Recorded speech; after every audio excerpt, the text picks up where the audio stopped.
NewsNation Prime. And thanks for joining us tonight on NewsNation Prime. I'm Rudabeh Shabazi. Northern Michigan is picking up the pieces after a deadly tornado pummeled the region. 2 people are dead, dozens are hurt. Here's a look at some of the jaw-dropping images of the devastation. The small town of Gaylord got hit the hardest. That area now unrecognizable. Residents are in the middle of a grueling cleanup process. NewsNation meteorologist Gerard Jabali has more on the strength of this rare twister. Gerard. Good evening, Rudabeh. The National Weather Service says this is an EF3 tornado and it tore through parts of northern Michigan with maximum winds right around 150 miles per hour. Tornadoes like this are not common in that part of Michigan, and it's mainly because of where it's situated along the Great Lakes. That's why residents were a little stunned to see such a large funnel cloud touching the ground. Stay calm. Oh my God. Jesus, please be with us. A dangerous and unwelcome surprise for residents in northern Michigan. We had quite a storm come through, lasted about 20 seconds, and it sure did a lot of damage. A rare tornado touching down in the small town of Gaylord, about 230 miles northwest of Detroit. Video showing people running for cover and transformers exploding as the twister bears down. State police say at least 2 people died in Friday's storm, with more than 40 others injured. Thousands left without power.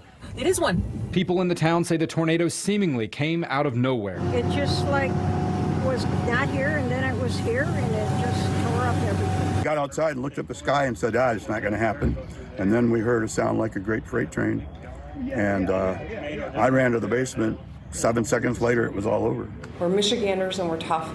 And we're resilient. Governor Gretchen Whitmer declaring a state of emergency to give the town all the help it needs. By declaring a state of emergency, we are making available all state resources in cooperation with local response and recovery efforts. Debris cleanup is underway as people still come to terms with what they just witnessed. You always see it on pictures and you always see it on TVs from other communities, but not in our backyard, and the devastation it's numbing.